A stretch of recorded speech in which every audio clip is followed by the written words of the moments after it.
Is it okay for me to buy a pad for my daughter? So this is a father asking a question. Jai Shri Krishna, Kem Cho Bada, Majama ne? Kaise ho sab dost? Sab doston ko mera pranam.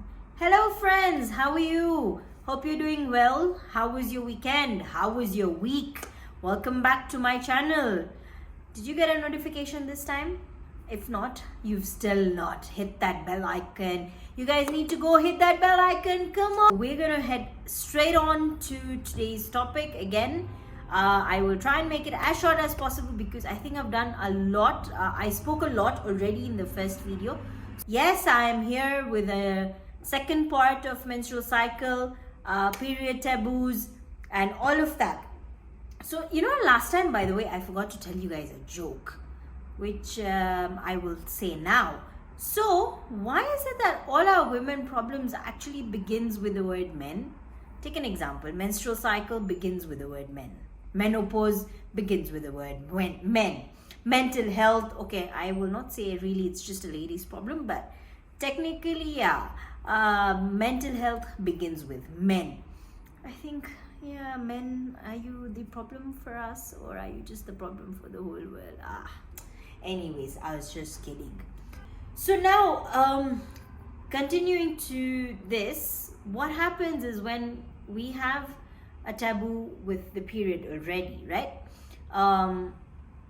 This gives birth to another taboo, which is infertility. So when girls cannot talk freely about what happens during the menstrual cycle or if they're having any kind of issues, that results if you get married and you are not getting pregnant and you have some sort of infertility, you can't talk about it because that again now becomes another taboo. So can you see the connection, how one taboo topic gives birth to another, yet it's not supposed to be the case. So I don't know why this comes across, but yeah, I mean, it is what it is. Infertility is also a part of my taboo topics that I want to talk about. We will touch base on that topic in a complete different video because that's also going to be quite a long video is on that. Now, another problem that I actually came across when I was doing my research was that a lot of girls actually don't realize it when they get their period for the first time because I guess mothers or whoever is around them doesn't really educate them on what a period is. So I think girls get into this panic that, oh my god, what's happening, what's happening to me, why am I having blood? So I think that's also another reason why we as ladies, girls, should be talking about this topic more often to the younger generation who are still going to go through this cycle, right? Along with just not knowing whether she has her period or no, I think with that comes a lot of other things, like she doesn't know what are the symptoms, she doesn't know about cramps, she doesn't know about PMS, and all of the other things just come as a package when she doesn't know anything about a period, right? So there was another research that I came across, which I'm just going to share with you, that 63% of the women and 70% of girls reported feeling scared when they experienced their first menstruation or period. Many of them thought they were hurt and did not know what was happening. The research also pointed out that only 3% of the girls and 6% of the boys correctly identify that menstrual blood comes from the uterus. So just imagine you're in this case scenario where you don't even know you're bleeding for the first time, you've just got your period, you don't know what it is. Fortunately, I think for me personally, even though I had not got that information passed on from my mother, I had friends who were almost around my age, and I think they knew about the menstrual cycle and period and everything. I remember the first time I got my period, I was away from family.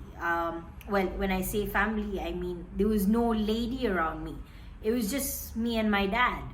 And it's amazing how my dad also supported me at that time.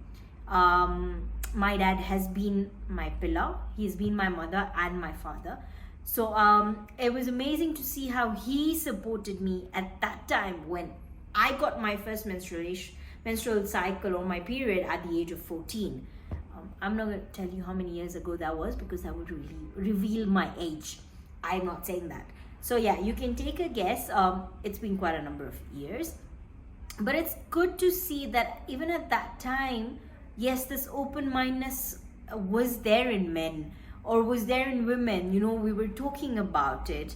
But I still feel that time it was there. It's still there. The taboo is still there. We still don't talk about it openly. There are very few people who I know talk about these kind of things openly, right? There was something else that I actually came across which I want to read, not actually read, but I do want to mention. UNICEF has done something amazing to break the stigma. And I support actually with it 100%. With support from the UK government, DFID, through the Accelerating Sanitation, Hygiene, Water for All, ASWA2 program, UNICEF is implementing a menstrual hygiene management, that is MHM, pilot program to break the silence and bring change in beliefs and attitudes toward menstruation. It aims to support girls across the country to overcome the barriers that prohibit them from managing menstruation with dignity.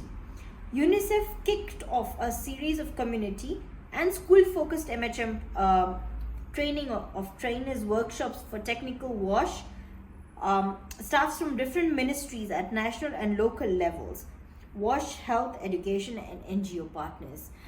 This is so amazing, like literally so amazing. So many different bodies are doing things to create awareness among this topic. Sorry, to create awareness within this topic. Yet we don't understand it, do we? We don't. So I had the pleasure of actually meeting somebody amazing a few weeks ago, and she's dealing with this exact same problem. She's called Dr. Aruna Varsani. She's the founder of Together for Better Foundation.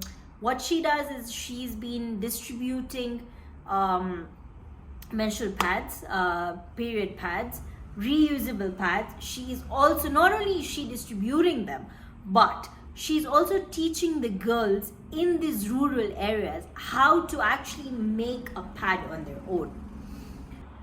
So I was actually speaking to her, and she was telling me this incident, or not an incident, but she was telling me the story that she was once in Samburu doing a talk and doing a live talk show on the radio for the local people in Samburu, and there was a Q&A after her talk, and there was a gentleman who asked her a question. Hear the question very carefully.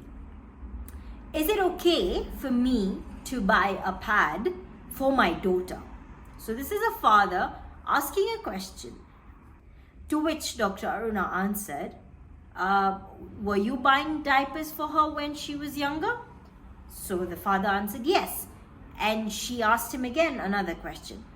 Was she still your daughter? Is she still your daughter? He said yes. Has there anything that has changed? The gentleman said no. So Dr. Aruna replied, then why can't you buy her a pad? In fact, you should support her more now, because she can now express what she needs. And the gentleman actually applauded Dr. Aruna and said that, thank you for opening my eyes, and I will definitely go ahead and buy a pad for my daughter. So this is how we can really break the stigma of the whole menstrual cycle, just by, if you're a gentleman watching me right now, if you have a sister, if you have a mother, if you have a wife, if you have a girlfriend, if you have a friend, go buy her one menstrual product, just one, without being shy. I know a lot of people even feel shy to go and actually ask for for a pad in a pharmacy, or even when they're going to the supermarket and they have to till it. I know a lot of people feel embarrassed. I'm sorry to say, but yes, I do know there are a lot of people who feel embarrassed. Break the stigma from there. Trust me, if one person starts the cycle, everybody else will stop feeling ashamed of it. And we need to do that in order to break the stigma for, or break the taboo for the menstrual cycle, right? So I think I've said a lot. I would just end by saying that if you're a man, if you're a gentleman, go buy a pad. Not only just a pad, you can buy any sort of menstrual product for your wife, for your mother, for your sister. And if you're a girl watching me, next time you want a menstrual product, try to ask a gentleman around you who you know. Your brother, it could be your brother, it could be your father, it could be your husband, it could be just a friend, it could be a boyfriend. And let's break the stigma, because remember, as much as we say that men feel embarrassed about this, but even women don't talk to men enough about it. I just feel that we women also need to put it out there to the guy that, listen, this is not embarrassing, this is a natural thing. But that can only come if we understand and accept that it is not embarrassing. So I think it goes both ways. As much as a man needs to understand a menstrual cycle, we women also need to stop feeling embarrassed, because I know a lot of women also feel embarrassed about it. There's nothing to be embarrassed about it. Believe you me, you have to be proud about it. That God has given you the opportunity to carry a life inside you, which is an amazing thing. Even though I'm not yet a mother, but I know that's the most amazing thing a woman can ask for. And it's just the best thing. So let's break the stigma. Let's break the taboo. And if you want to still support me with these discussions on the taboo topics, hit that bell icon, like, share, and subscribe. Come on, guys. I need your love. I need your support. If your support is not going to be there, we can't break this stigma. This stigma needs to be broken, and it has to be broken by us. For our younger generations, for the generations to come, for our kids, or for the people who are watching me who already have kids. We need to break this for them, for the future generations to come. So I'm hoping that you love my content. And yes, the next taboo topic that I want to talk about is going to be divorce. So let's do something different this time. Why don't you all drop something, about divorce that you would want me to talk about, or that you want me to put it out there, and I will try and include it in my video. So till then, have a good week. See you. Bye bye. Aaujo. Milte hai fir.